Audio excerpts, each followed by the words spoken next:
নতুন বাড়িতে শুভলক্ষ্মীকে দেখেই ক্ষেপে উঠল আরিয়া। রায়বাড়ির জীবনে যেন এক অদ্ভুত ঝড় বয়ে গেছে। ২০ বছর আগে শত্রুতার প্রতিশোধ নিতে নির্মমভাবে ছোট্ট শ্রীকে চুরি করে নিয়ে গিয়েছিল আকাশ সেন। তখন শ্রী ছিল মাত্র ৬ মাসের শিশু।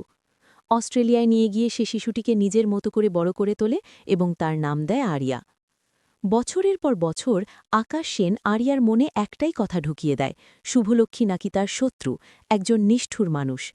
তাই ছোটবেলা থেকেই আরিয়ার মনে শুভলক্ষ্মীর প্রতি জন্ম নেয় অজানা ঘৃণা। সে কখনো কল্পনাও করতে পারেনি সেই মানুষটাই আসলে তার নিজের মা। সময়ের খেলায় সত্যিটা ধীরে ধীরে সামনে আসে। রায়বাড়ির সবাই জানতে পারে আরিয়াই তাদের বহুদিনের হারিয়ে যাওয়া স্ত্রী। কিন্তু সত্য জানার পরও আরিয়ার মন বদলায় না। সে শুভলক্ষ্মীকে মা বলে মানতে রাজি নয়। সেই অস্বস্তি আর তিক্ততার জন্যই রায়বাড়ির সবাই সিদ্ধান্ত নেয় নতুন একটি ফ্ল্যাটে উঠে যাওয়ার, যাতে পরিবেশটা একটু শান্ত হয়।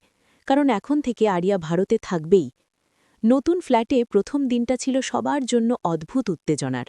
সবাই আশা করছিল হয়তো এখান থেকেই নতুন করে সম্পর্ক গড়ে উঠবে। কিন্তু দরজা খুলে ঘরে ঢুকতেই আরিয়া হঠাৎ থমকে গেল। সামনেই দাঁড়িয়ে শুভলক্ষ্মী। মুহূর্তেই আরিয়ার মুখের রাগের ছাপ ফুটে উঠল। আপনি এখানে কেন? তীব্র স্বরে বলে উঠল সে। শুভলক্ষ্মী শান্ত গলায় বললেন, আমি এখানেই উঠেছি, তোমার কাছাকাছি থাকতে। আরিয়া আরও ক্ষেপে উঠল। কিন্তু রায়বাড়ির সবাই জানে শুভলক্ষ্মীর এই সিদ্ধান্তের পেছনে একটাই কারণ, তার হারিয়ে যাওয়া মেয়েকে আবার নিজের ভালোবাসা দিয়ে জয় করা।